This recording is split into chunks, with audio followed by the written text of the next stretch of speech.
Hola a todos y todas, bienvenidos a este espacio de reflexión. Soy Ibar Peláez Martínez, estudiante de licenciatura en Filosofía de la UNAD y les compartiré algunas percepciones desarrolladas en el curso Sujeto, Comunidad e Interacción Social. Ahora bien, hoy nos convoca un tema central muy importante, de construir el concepto tradicional de desarrollo para abrirnos paso a la vida en el pluriverso, analizando el peligro de la historia única que nos plantea la autora Chimamanda Adichie. El objetivo es comprender cómo el poder moldea los relatos que consumimos para dominar y estigmatizar algunos grupos. Posteriormente, plantearemos desde nuestra cotidianidad y como futuros profesionales la necesidad de construir relaciones basadas en el verdadero diálogo de saberes que dignifique y humanice las realidades territoriales. Para comprender mejor las ideas que componen nuestra temática, abordaremos algunos interrogantes. ¿Por qué es necesario reconocer el peligro que representa una sola estructura de poder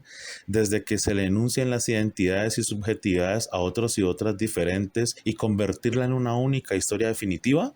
Para empezar, debemos entender que las historias no son neutrales, dependen de quien tiene el poder. Adichie, en 2018, menciona que en la cultura Igbo existe un concepto maravilloso, el Nakli, que significa ser más grande que el otro. El poder no solo se dicta a quien habla, sino que la historia se convierte en la versión definitiva de un pueblo. En este sentido, cuando Occidente monopoliza el relato, transforma su visión de una verdad absoluta. Esto es lo que Arturo Escobar, 1986, llama la invención del desarrollo, que es una estrategia política que etiquetó a regiones enteras como atrasadas. De esta manera se impone una sola historia de carencia, anulando la identidad de las comunidades y robando su derecho a decidir cómo quieren vivir.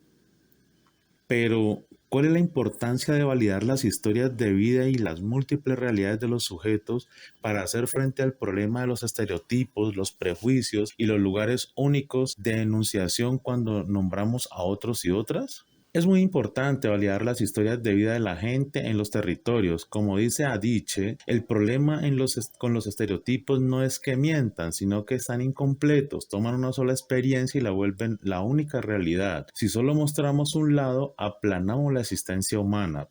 Ahora bien, desde el pensamiento latinoamericano, responder esto exige lo que Sotolongo y Delgado 2016 llaman un diálogo de saberes, que significa bajarnos del pedestal académico y entender que el conocimiento de una comunidad indígena, campesina o afro tiene el mismo valor que el científico. Se debe entender que los territorios no son almacenes de recursos pasivos, son lo que la bióloga Roja Robles 2023 define como socioecosistemas, donde la cultura y la naturaleza están vivas y se construyen juntas. Pero para continuar, es válido preguntar, ¿qué podemos hacer como sujetos para evitar caer en los estereotipos que despojan a los otros y otras de sus verdaderas identidades y subjetividades? ¿Qué acciones podemos emprender desde nuestra cotidianidad para validarlos y humanizarlos? Adichie, 2018, plantea que lo primero es buscar el equilibrio de historias. Para ello, no se puede validar lo que dice un solo medio de comunicación. Por el contrario, se debe buscar los relatos que muestran también el arte, la resiliencia y la cotidianidad de los pueblos. Por su parte, en la cotidianidad,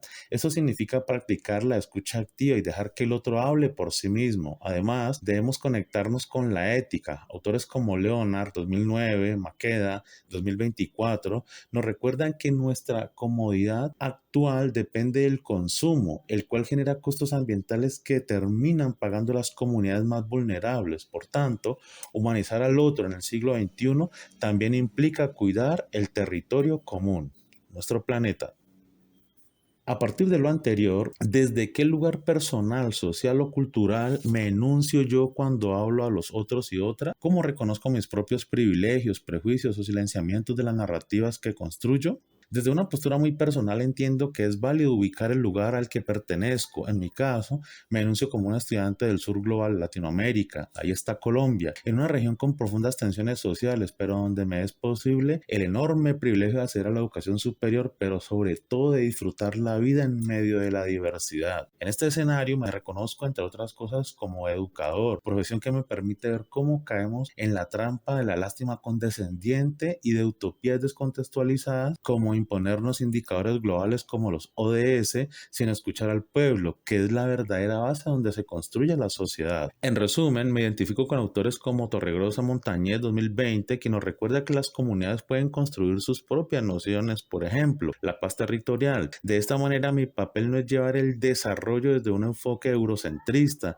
que margina la historia de los pueblos reduciéndolos a indicadores cuantificables, sino aprender a caminar en el pluriverso, es decir, en un mundo donde quepan muchos mundos y donde valoremos la diversidad del pensamiento, el arraigo ancestral y se le otorgue significado al territorio.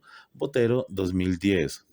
Finalmente, se puede decir que la transformación no ocurre en las grandes esferas del poder, sino en nuestras decisiones cotidianas. Por eso, la invitación es a romper con la comodidad de los prejuicios y practicar la verdadera hospitalidad e interacción respetuosa con el otro. Así, cuando te encuentres con alguien diferente, atrévete a desaprender la versión simplificada que la sociedad te vendió. Escucha activamente y defiende su derecho a nombrarse desde su propia voz. Como nos recordaba Chimamanda Adichie, al rechazar la historia única, recuperamos el paraíso de la pluralidad. Entonces, ¿vas a seguir reproduciendo el relato definitivo que otros te inventaron o te vas a atrever a habitar un pluriverso donde quepan muchos mundos? Muchísimas gracias por escuchar estas reflexiones y nos vemos en la próxima.